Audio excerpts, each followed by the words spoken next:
పరిస్థితి తీసుకొచ్చింది సమంతాని. తన ప్రవర్తనతో, తన దుర్బుద్ధితో ఎప్పటికప్పుడు తన చేస్తున్న పనులతో బయటపడుతూనే ఉంది. అన్ని చేసిన దాన్ని ఇంకా నమ్మాలా? నమ్మాల్సిన సామాన్యం నమ్మకూడదా? ఏం మాట్లాడుతున్నావు? నేను కరెక్ట్ గానే మాట్లాడుతున్నాను వదిన గారు. అవి మీకే అర్థం కావట్లేదు. అసత్యం మీ కళ్ళను మూసేసింది, అది సత్యాన్ని మరుగున పడేసింది. అబద్ధానికి విలువిస్తూ నిజాన్ని మర్చిపోయే స్థితిలో మీరు ఇప్పుడున్నారు. హరి, అవును అవును అవును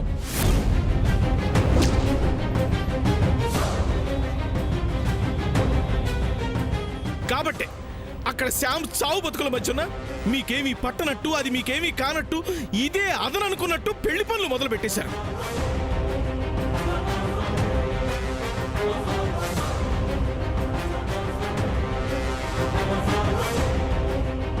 ఏం చిరుమావయ్య గారు, ఇందాకటి నుంచి చూస్తున్నాను మీ ఇష్టానికి మీరు మాట్లాడుతున్నారు.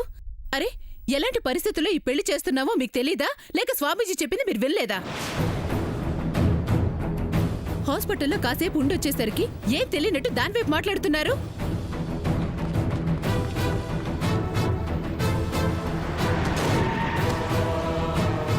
అయినా ఆ అమ్మాయి అలా అవ్వడానికి కారణం మేమా? కాదుగా. అసలు ఇంత కూడా మాట్లాడడానికి శామ్తో మాకు ఏ బంధుత్వం లేదు, ఏ సంబంధం లేదు.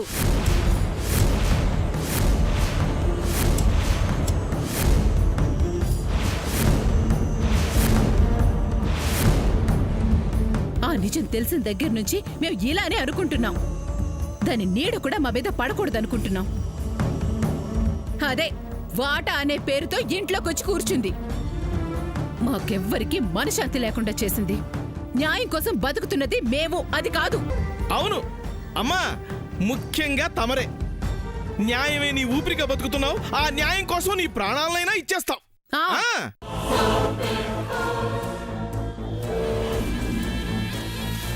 నిజంగా నువ్వు అంత నీతి గల దానివే అయితే ప్రాణాపాయ స్థితిలో ఉన్న శ్యామ్కి వేరే ఆలోచన లేకుండా హాస్పిటల్లో డబ్బు కట్టేదానివి. దాన్ని అవకాశంగా తీసుకుని నీ కొడుకుని బ్లాక్మెయిల్ చేసేదానివి కాదు.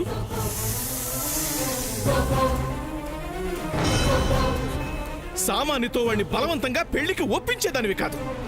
అక్కడే తెలిసిపోతుంది నీకున్న నిజాయితీ ఏ పాటిదో. అప్పుడే పోయింది నీ మీద నాకున్న అభిమానం. నువ్వు న్యాయం గురించి మాట్లాడుతున్నావమ్మా?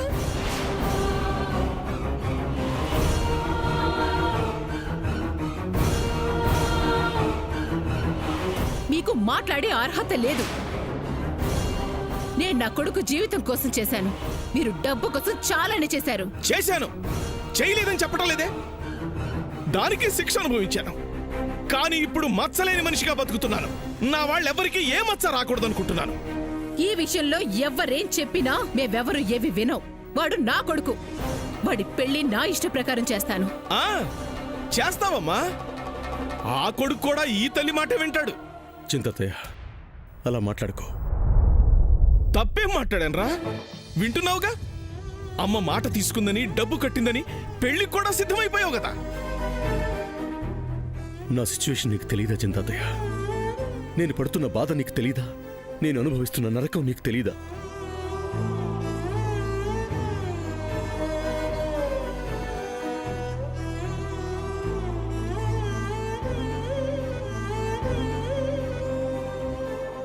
తెలుసురా, తెలుసు. కానీ నీ మీద ఎంతో నమ్మకం పెట్టుకున్నానురా. ప్రపంచమే ఏకమై ఎదురొచ్చిన శ్యాము నువ్వు వదలవని, తనను వదులుకోవని నీ మీద ఎంతో ఎంతో నమ్మకం పెట్టుకున్నానురా. కానీ అది నువ్వు అబద్ధమని నిరూపించావు.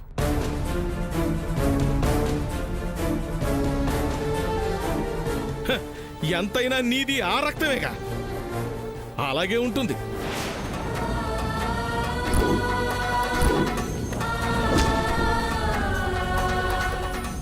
నేను తట్టుకోలేక మాట్లాడుతున్నాను రా, తట్టుకోలేక మాట్లాడుతున్నాను.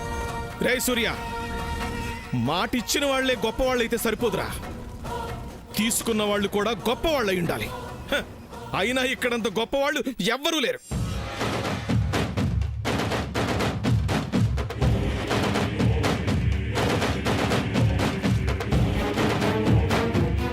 రేయ్, మీ అమ్మ నీ మీద ప్రేమతో మాట తీసుకుందనుకుంటున్నావా? లేదు, శ్యామ్ మీద ద్వేషంతో అడిగింది. సామాన్యతో నీ పెళ్లి జరిపించాలనే స్వార్థంతో అడిగింది. అసలు ఆ మాటలు పట్టించుకోవాల్సిన అవసరమే లేదు. ఇక డబ్బంటావా? ఇప్పుడు నువ్వున్న స్థితికి నీకది లెక్కే కాదు. అంతగా అయితే దానికి బదులుగా నాకున్న ఆస్తిని అంతా ఇచ్చేస్తాను. అసలు నాకు ఆస్తి అక్కర్లేదు. రేయ్, నువ్వు శ్యామ్ కలిసి ఉంటే చాలురా.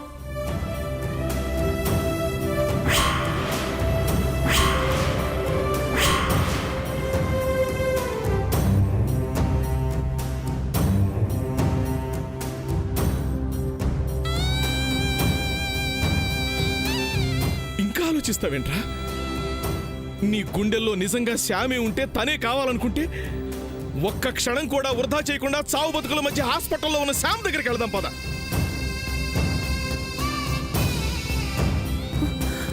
ఎలా వస్తాడు? వాడు రాడు. మీ ఆస్తి మాకు అక్కర్లేదు. నా కొడుకు నాకిచ్చిన మాటే కావాలి. వాడు దానికి విలువిస్తున్నాడు. మీరు అనవసరంగా వాడిని రెచ్చగొట్టి మా మధ్య గొడవలు పెట్టాలని చూడకండి. శుభమాని శుభకార్యం చేసుకుంటున్నాం, చేసుకోనివ్వండి. చెల్లి, ఏంటక్కా? నీ కొడుకు విషయంలో నేను మాట్లాడుతున్నానని అనుకోవద్దు. ఇది మన కుటుంబం అని నేను అనుకుంటున్నాను. ఆలోచన లేని పట్టుదల, కళ్ళం లేని గుర్రం అన్నట్టు ఇప్పుడు ఆవేశంలో ఆలోచన కోల్పోయి చేస్తే రేపు వాడి జీవితం నాశనం అవుతుంది చెల్లి. తొందరపడి చేసినందుకు తీరిగ్గా విచారించాల్సి వస్తుంది.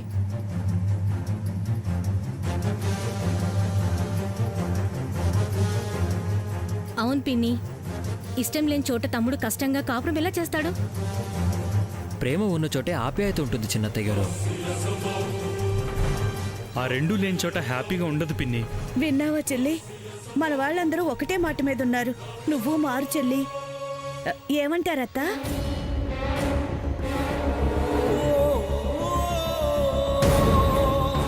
గ్రాండ్ మా ఏం చెప్తారు? నేను చెప్తాను వినండి.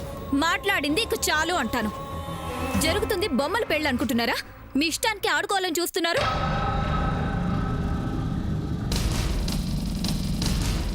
అయినా మీ అభిప్రాయాలతో మాకు పని లేదు. నిర్ణయం అయిపోయింది. అనుకున్న ముహూర్తానికే మా పెళ్లి జరుగుతుంది. దీన్ని ఎవ్వరూ మార్చలేరు.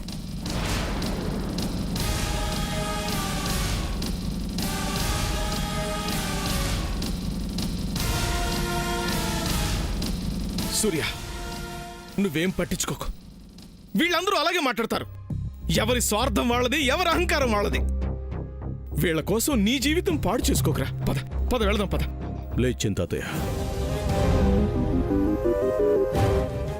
నేను నా మాట మీద నిలబడాలను, నా దగ్గర మాట తీసుకున్న వాళ్ళు గొప్పవాళ్లను నేను ఈ పెళ్లి ఒప్పుకోలేదు.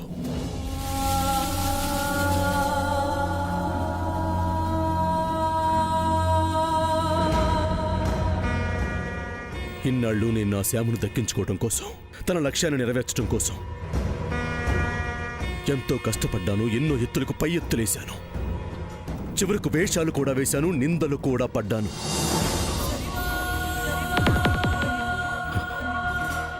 అలా అని నేను నమ్మకాన్ని కోల్పోయి ఈ పెళ్లికి సిద్ధపడలేదు.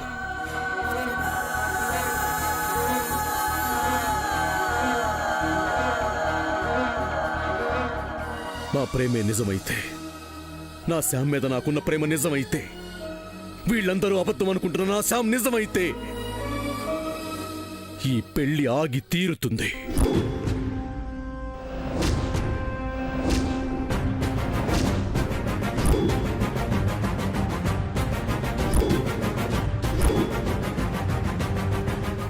ప్రేమే మా ప్రేమను గెలిపించుకుంటుంది. అందుకే మౌనంగా ఉన్నాను, మౌనంగానే ఉంటాను.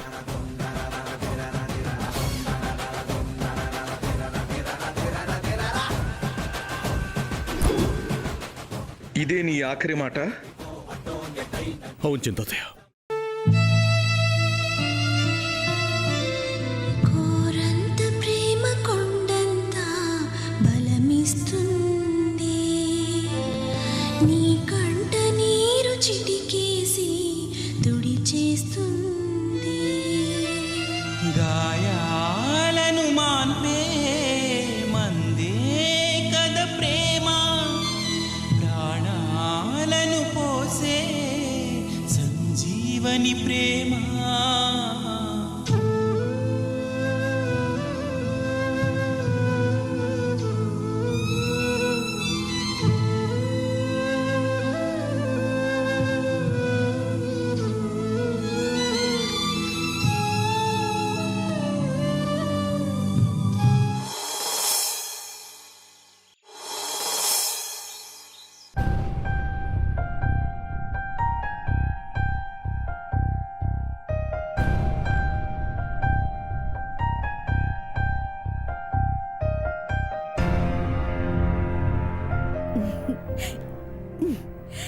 నా దిష్టి తగిలేటట్టుంది నాన్న.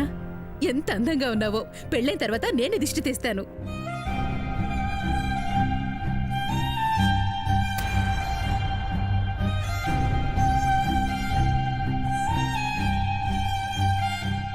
ఏంట్రా, పెళ్లికి ముందు ఇలానైనా ఉండేది? కొంచెం సంతోషంగా ఉండు నాన్నా. అక్కడ శ్యామ్కు సీరియస్గా ఉంటే నేను ఇక్కడ సంతోషంగా ఎలా ఉండగలనమ్మా? నువ్వు సంతోషంగా ఉండి ఈ పెళ్లి చేసుకుంటేనేరా అది కోలుకునేది. లేదంటే స్వామీజీ చెప్పిన ప్రకారమే జరుగుతుంది. నువ్వు మాకు దక్కవు, శ్యాము చనిపోతుంది. అమ్మా, అవునరా, ఆ అమ్మాయికి అన్ని దోషాలున్నాయి. నువ్వు నమ్మినా నమ్మకపోయినా మేం నమ్ముతున్నాం. ఈ పెళ్ళి అయితేనేరా నువ్వైనా బాగుండేది, శామైనా బతికేది. నువ్వు సామాన్యం చేసుకోకుండా శామ్ని చంపుకునే కన్నా ఈ పెళ్లి చేసుకుని శామ్ని బతికించుకో. ఇక్కడ నమ్మకం కన్నా స్వార్థమే కనపడుతుందమ్మా. ఏ తల్లైనా తను ఏడ్చైనా బిడ్డను నవ్వించాలనుకుంటుంది. తను బాధపడుతూ కూడా బిడ్డను సంతోషపరచాలనుకుంటుంది. నా దురదృష్టం ఏంటంటే ఇక్కడ నా తల్లి అలా ఆలోచించడం లేదు.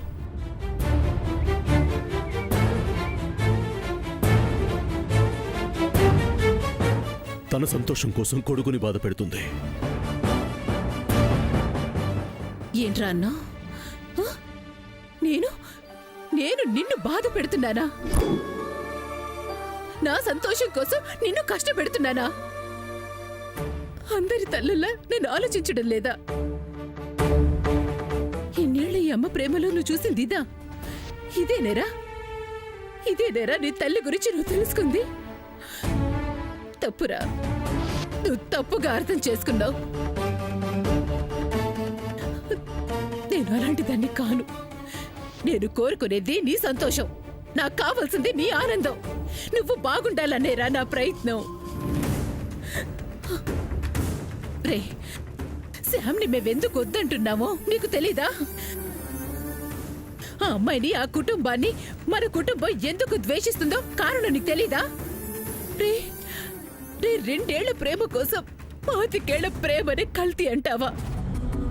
కన్న తల్లిని అనుమానిస్తావారా? రే, అమ్మాయి ప్రేమ కోసం అమ్మలోనే లోపాలు వెతుకుతావా?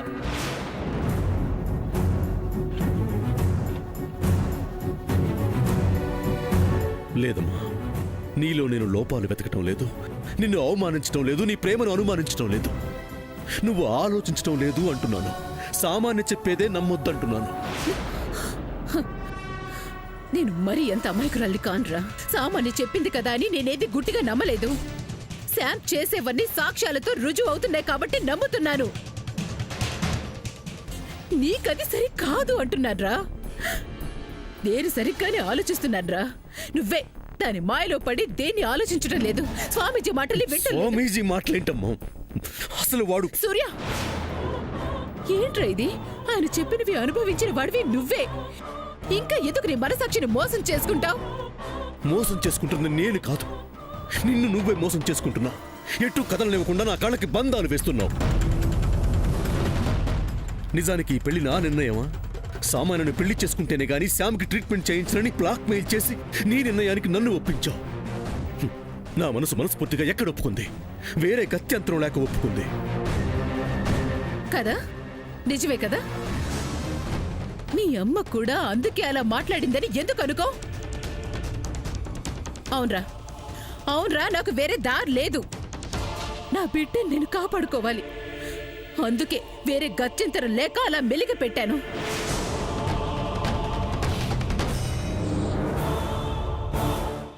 నీకు శామ్ ఎంత ముఖ్యమో నాకు తెలియదు, కానీ నువ్వు మాత్రం నాకు ప్రాణంరా. రే, నువ్వు సంతోషంగా ఉండడం కోసం, నీకెలాంటి బాధలు రాకుండా చేయడం కోసం, నీకోసం నా ప్రాణాన్నైనా ఇస్తాన్రా. అలాంటిది ఈ పెళ్లి చేయలేనా? నాన్నా, సామాన్యతో నీ జీవితం బాగుంటుందిరా. చేసుకోవాల్సిందే, తప్పదు. మాటిచ్చావురా. రాత్రి చెప్పాను కదమ్మా, ఈ పెళ్లి నేను ఆపను అని.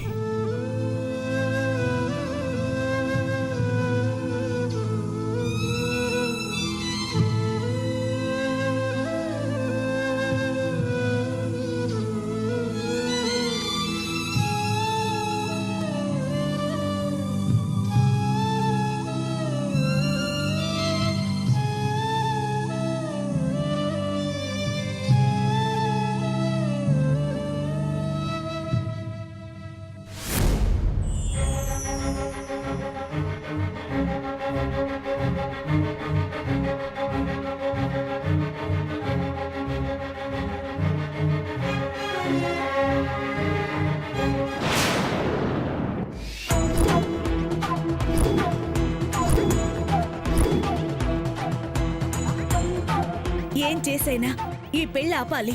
ఇప్పటికే ఎన్నో ప్రయత్నాలు చేశాం, అయిందా?